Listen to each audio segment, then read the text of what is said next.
Okay, hi, my name is Jessica Ivey. I'm James Palmore.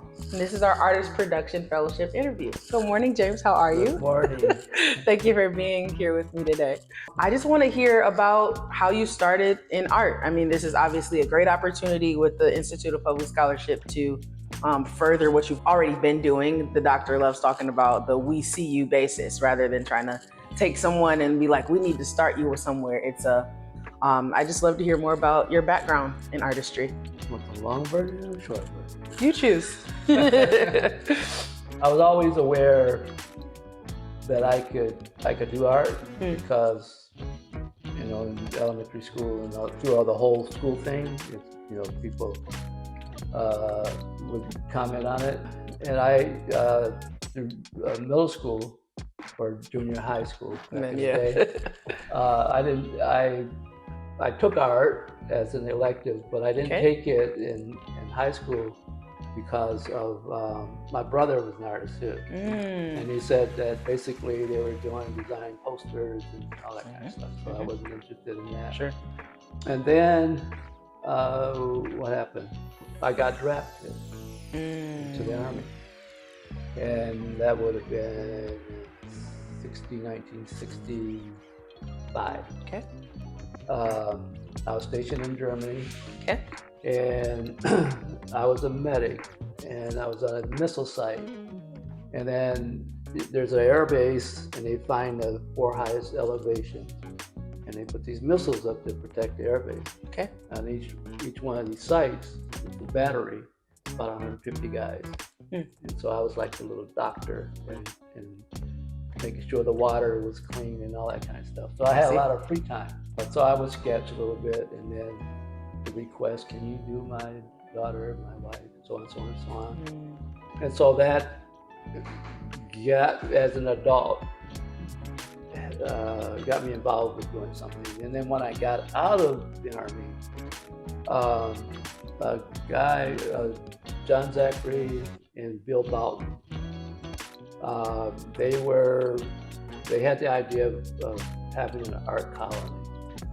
And so they already had musicians, the music part. Mr. Miller was a junior high teacher of music. Sure. And so we had all these musicians there. So John went to high school with my brother. Okay. And we did art, so he called him and asked him if he wanted to help with the visual arts, get that going. And so, my brother Joe asked me, and so I agreed. And so they set us up right down the street where the Burdick Hotel, the Radisson is. Used to be the old Burdick Hotel there. And they set us up with a studio. But at that time, I didn't know how to paint. I could draw a little bit. I didn't know how to paint. So it's a lot of throwing paint this way, that way. Sure. So that was basically the beginning. And then at one point, by the time I'm in my like 35 or something. Okay. I'm shaving in the mirror and I guess I'll be an artist. Just one day during the shave, it was just like, this is it. Yeah. And so that's how it. One note on the music thing. Yeah. One day I'm in there, my little space. It was like a 14 by 14 office space. I was painting, and I hear this music.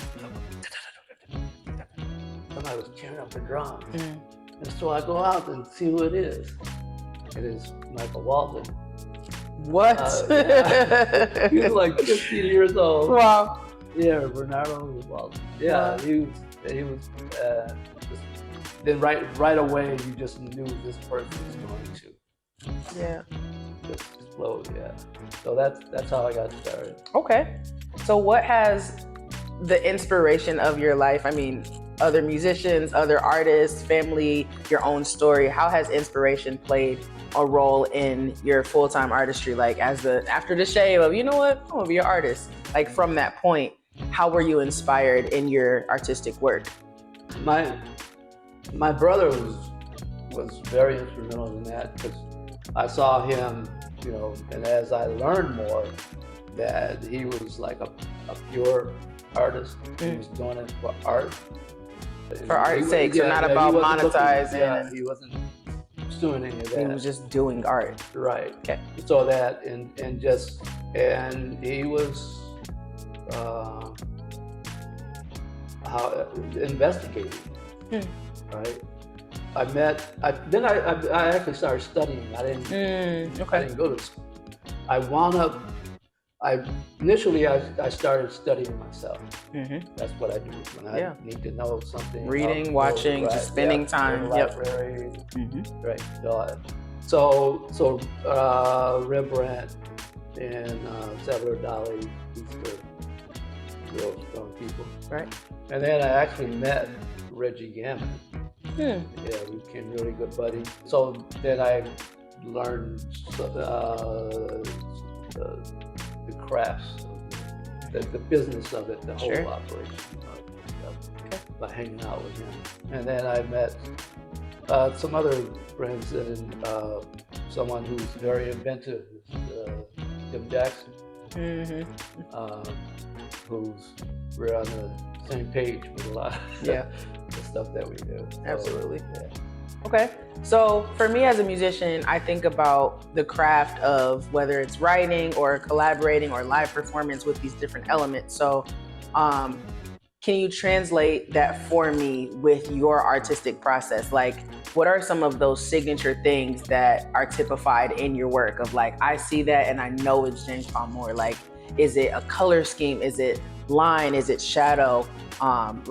Are you working in different mediums of like paint, photography, sketching? Like, how do the mediums of art coalesce with like artistic process and those things that are signature to your style? Well, I make music too, and I actually dance. I dance ballet with the Kalamazoo Valley Company, and so all those forms.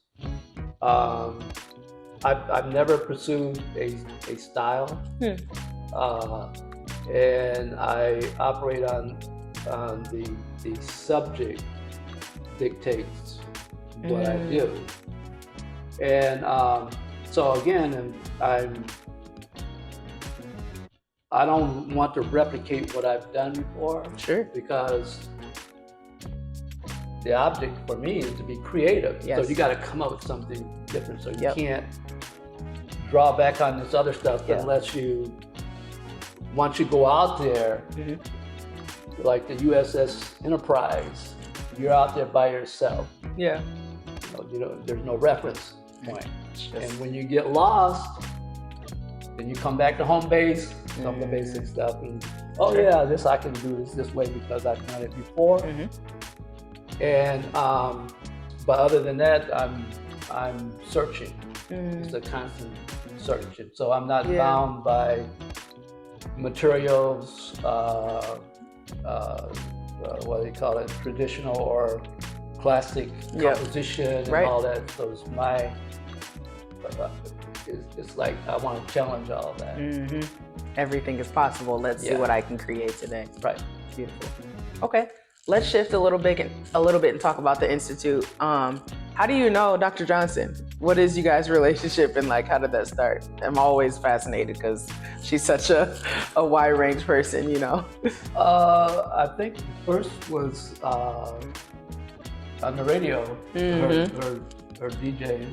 That, and then with Fire. Yes. Yeah. I think that's Okay. Were you involved with the youth at that time, doing any exhibitions or any teaching? Fire? Did I? No, I never did. I don't remember. I don't think I did any workshops. Okay. I always wonder because I wasn't around during that time. The story of Fire is legend, so I'm asking anyone, you know, all the time of like, so what was the feel and, you know, how were you involved? So with the Institute of Public Scholarship, again, that we see you basis, how does what you're doing now, or again, that challenging of a muse, a subject, like that possibility, how is that going to be reflected in your fellowship with this project? Oh, I don't know. I don't know. Yeah, that's such an exciting answer. Again, it's like, this is, I'll use the word, it could be it's a tool, another tool, another skill set you got to apply, another medium. It could, so whatever it is, it's going to fit in with what I'm doing. Okay. Like modular, sure. In a way. So any new experience, any new whatever, it has to find its way, and it'll if it's strong, it'll work itself into it. I was doing one painting as an example. I was doing one painting, a large painting, and I had in my mind what I wanted, right? So I'm going there every night and I'm painting. Spend 2, 3, 4 hours, and it's not going anywhere, right? And so this went on for about 2 weeks. And then one day I got in and it wasn't going. I said, okay, well, you do it. You show me. So I had a full palette laid out, about 12 colors on it and all this. Sure. I had big painting, big brush, and all this. Right away, I got rid of that palette. Went to next five colors. But I didn't have to think about it. Yeah. Did it. So, like burnt sienna became my red. Instead of the cadmium red light or any of that, I had the alternating blue and then burnt sienna was my yellow. Real muted, kind of muted stuff. And got rid of the. Went to a brush like this, and it flowed, and it just worked. So I surrendered. So I've learned that now. It took me 60 years. Surrender. To it, and then with your knowledge base, and so I have enough pieces where I know that I can make something that's presentable, and how this thing of good and all that is subjective, of course. Right?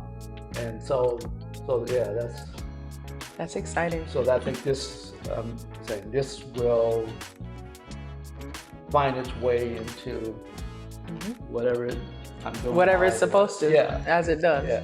Beautiful. Okay, well, I can't wait to follow up and, see how it's going. I think we'll probably do like a midway and like a closing to see like what that process has been. But this has been like an excellent marker around foundation and inspiration, because that possibility where you're not constrained to something is extremely inspiring for me, because I sometimes get caught in the weeds of, well, should I do this formulaic thing, follow this code in order to make this type of sound? And again, it's so inspiring and encouraging really for me to just remember that surrendering to the art form itself will always bring something new and exciting and enlightening. And that's the type of thing that changes people and yourself again. Pure. Exactly. Like your brother Joe. Just pure art. It's not about all the other stuff. That's all fine and good and study, but like, what is the art form itself and how are you lending yourself to that? So I'm really excited, and thank you for your time today. Thank you. It's a pleasure. Mine too.